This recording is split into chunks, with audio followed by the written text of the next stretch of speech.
अभी हाल ही में समाप्त हुआ है हमारा जन्म शताब्दी समारोह और इतना बड़ा आयोजन करने के बाद दिन रात उस आयोजन में लगे रहने के बाद भी हमारे आदरणीय डॉक्टर चिन्मय पंड्या जी ने बिल्कुल भी आराम नहीं किया। वो तुरंत पहुंच गए आगे के आयोजनों में शिरकत करने के लिए और पहुंच गए उत्तरी यूरोप, जहाँ पर पड़ रही है बहुत ही कड़कड़ाती ठंड। -17 डिग्री जहाँ का टेम्परेचर है, बिल्कुल ही जमा देने वाली ठंड है। लेकिन उन्होंने बिल्कुल भी उस ठंड की चिंता नहीं की और परम पूज्य गुरुदेव और वंदनीय माता जी के विचारों को लोगों तक पहुंचाने के लिए, विश्व स्तर पर गायत्री और यज्ञ का प्रचार करने के लिए और जन जन तक परम पूज्य गुरुदेव के विचार कैसे पहुंचे, इसकी ही दिन रात वो उनके मन में एक लगन लगी रहती है। और वो पहुंच गए हैं रीवा, उत्तरी यूरोप में, जहाँ पड़ रही है -17 डिग्री सेल्सियस की ठंड।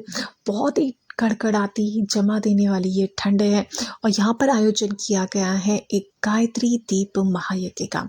ये महायज्ञ इसलिए खास रहा क्योंकि इतनी ठंड में भी सारे परिजनों का जो उत्साह थी, जो उमंग थी, वो देखते ही बनती थी। सारे ही परिजन बहुत ही ध्यान से हमारे आदरणीय डॉक्टर चिन्मय पंड्या जी की जो शिक्षाएं हैं, जो सीख है, दीप यज्ञ के अंदर जो जो किया जाता है, उसके पीछे क्या क्या हमारी शिक्षाएं हैं, दीपक क्यों जलाते हैं या आहुति क्यों दी जाती है या टीका क्यों लगाते हैं, जो जो प्रक्रियाएं हैं दीप यज्ञ की, उन सब के बारे में जब वो इंग्लिश में उन सब को उन्हीं की भाषा में समझाते हैं तो बहुत ही ध्यान से वो सारे परिजन सुनते हैं और कहीं ना कहीं उनके हृदय पटल पर वो सारी ही बातें अंकित हो जाती हैं और वो कहीं ना कहीं गायत्री और यज्ञ के साथ पूरे दिल के साथ जुड़ जाते हैं। और बीच बीच में जो परम पूज्य गुरुदेव और वंदनीय माता जी के विचारों से भी हमारे आदरणीय डॉक्टर चिन्मय पंड्या जी उन सारे ही परिजनों को जोड़ते हैं। तो बड़ा ही भावपूर्ण ये कार्यक्रम था और ज़्यादातर देखा गया है कि जब विदेश में हमारे आदरणीय डॉक्टर चिन्मय पंड्या जी किसी कार्यक्रम के लिए जाते हैं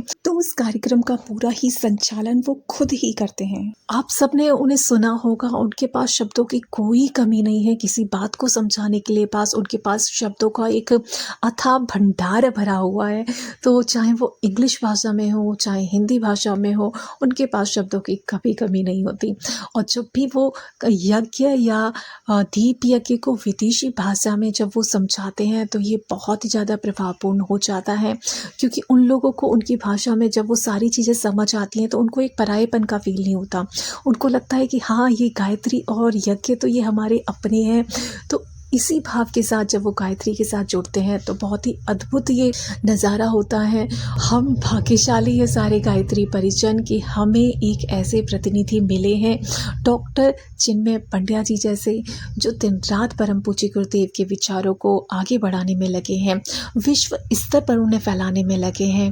हम सारे गायत्री परिजन परम पूज्य गुरुदेव व वंदनीय माता जी से प्रार्थना करते हैं कि हमारे चिन्मय पंड्या भैया को बहुत शक्ति व सामर्थ्य दें ताकि वो अपने जीवन में आगे बढ़ते जाएं और परम पूज्य गुरुदेव के विचारों को हर एक देश में, हर विदेशी भूमि पर फैलाते रहें और ये पूरा ही विश्व गायत्री में हो जाए। सभी को बहुत बहुत प्रणाम। जय गुरुदेव, जय श्री राम।